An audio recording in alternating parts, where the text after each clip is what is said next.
Hey, Stewart's Chapel. This is Don Pierson, Don Counts, and this is uh, December the 15th. I think that's a Wednesday. December the 15th, and we started a new series yesterday, and that is Can You Recognize a Fool?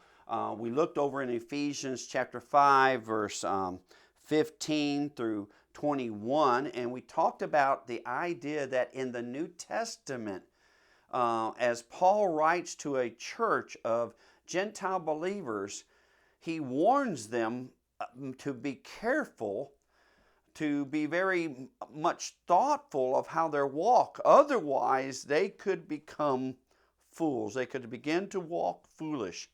That reality for Christians was evidently a reality to the Jews, because Proverbs is filled with warnings to God's people in relationship to making careful that they do not become fools.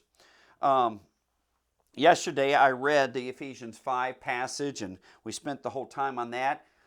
Today I want to focus in on the fact, I don't know how far we'll get, the 5 types of fools, 5 different Hebrew words that are used in the Old Testament to talk about fools, and they seem to be progressive or degressive. Actually, they move in the direction of becoming more and more depraved or more and more foolish.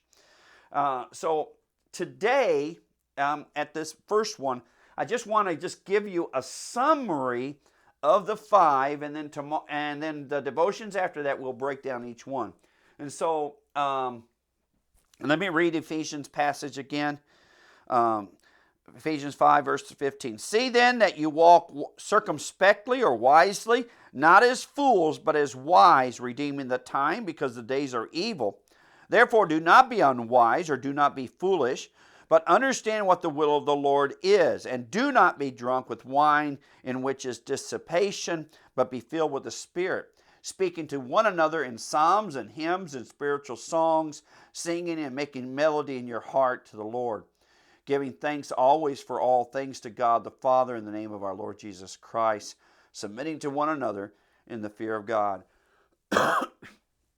So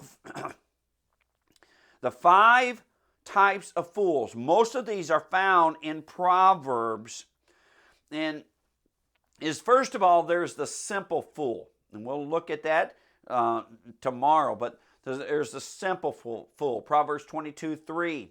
There's the silly fool, Proverbs 10:14. There's the sensual fool, Proverbs 10:23, 13, 19 through 20. And then there's the scorning fool in Proverbs 13:1. And then there's the steadfast fool in Psalms 14:1. This is a I don't know whether the word should be progressive or degressive, but these individuals start here. This is where many of us start. But if it's left to its own, it moves in this direction. And so I leave with you today the thought and ask you this: what path are you on? Are you on a path that will lead to wisdom and understanding, or have you diverted from that path and are following a path that a fool would follow, that's going to lead to more and more foolishness? Love you, Stewart's Chapel.